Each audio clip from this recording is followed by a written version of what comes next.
Now, one small country with a big idea in transport is Luxembourg. Buses, trams and trains are now free to ride on in the Grand Duchy. So what prompted that, and could it work here? Well, I'm delighted to say we're now joined by the Deputy Prime Minister of Luxembourg, François Bausch. Deputy Prime Minister, thank you very much for joining us. Now, you've said this idea is not for everyone, but actually, how has it worked for you, the free public transports?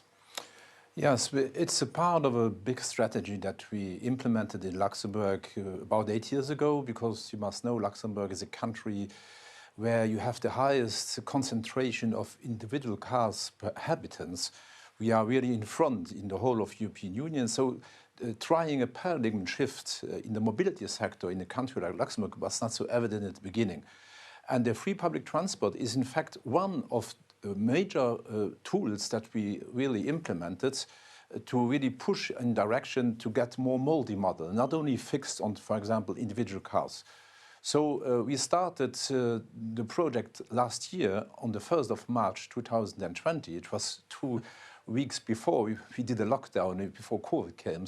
So it was a little bit a problem for us in the first months, because with the lockdown, nobody took anymore the public transport. But now we can see that the tool is working very well. But it works very well also because we do the other thing, which is very important when you start to really try to change the behavior of the population. So we did enormous investments in the public transport. For example, we have in the last years the highest investments per habitant in the whole European Union in the extension of the classical railway. We introduced in the capital a new light rail system, for example. We completely reorganize our bus system. So it's really the free public transport is one tool, but the major tool that you must implement to have success at the end of the day is the quality of your system that you offer.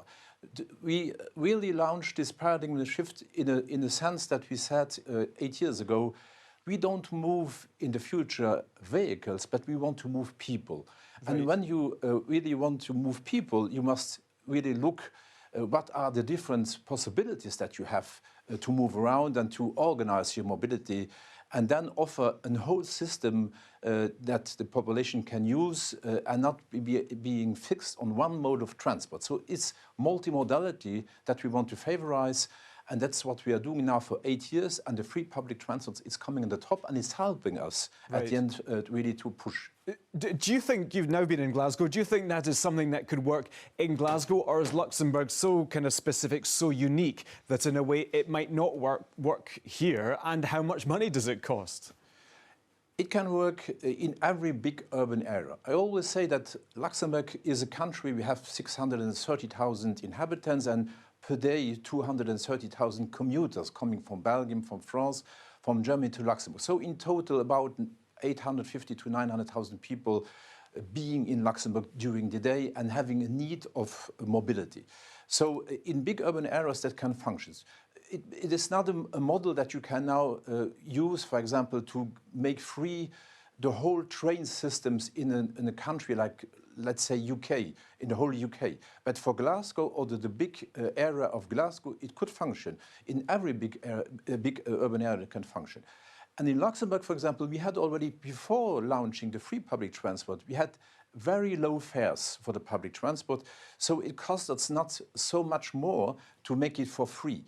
But when I say to make it for free, the access is for free, but somebody has to pay it. Yes. And it's paid by the general taxation system. So at the end of the day, it's also from a social point of view, it's much more equal because you have the population who has which have a low or middle income. They don't pay so much taxes, so they really pay the minimum price for the system, and people who earn more money will pay more taxes. They pay the biggest part of it. So yes. From a social point of view, it's more equal. Sorry to interrupt. You are, of course, a wealthy country, but some people have criticised the policy, saying actually that money may be better spent on social housing, for example.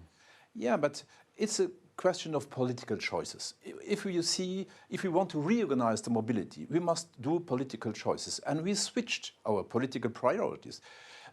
8 years ago, we invested 2/3 of our public investing project money in the roads, in constructing of new roads. and we switched completely. And then 1/3 was for the public transport. Now it's 2/3 is going to the public transport and 1/3 in the roads. If you want to have a change in the mentality, in the behavior, you must really improve the quality of the whole mobility system.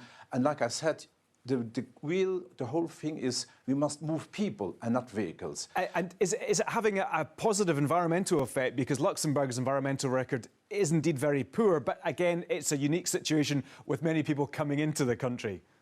Yeah, we have an enormous positive effect. I can, for example, inside the capital, we have enormous peak hour problems like you have it everywhere in big urban areas. And we can see, and already today, because we are not finished with the investments also, but you can see already today that the impact is clearly there, and the population, even the Luxembourgers, I always say that the British, the German, the French, they are building the cars, and Luxembourgers, they are buying the cars.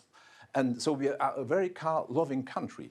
But even in a country like this, you can really switch to another mobility system. But the really condition is that the quality of the transport system in general, the mobility system, is multimodal and must have a high quality. And we can see it in our figures. For example, the railway company has an increase of passengers, in the last 10 years of 80%. 80% more passenger really coming because the quality is getting better. And finally, Deputy Prime Minister, just what's your reaction? You're part of the Luxembourg delegation. What's your reaction to the draft agreement? As we've said, you're a small but a wealthy and important country. Yeah, you must say these big conferences like the COP conferences in general, it's always general declarations. And what is for me much more important is, and that's because I find it good that we organize also during the COP days like this, transport days, specific days for specific topics. Because you can make big declarations, at the end of the day, you must also then really implement them. And the implementation is much more complicated. So I would wish that in the next COPs, really we would put more focus on the concrete propositions and really try to discuss more around them, and also invite maybe the civil society more inside the blue zone to have more controversial debate. François Bausch, the Deputy Prime Minister of Luxembourg, we're very grateful for your time. Good to speak to you. Thank you very much for being on the programme today. Thank you very much.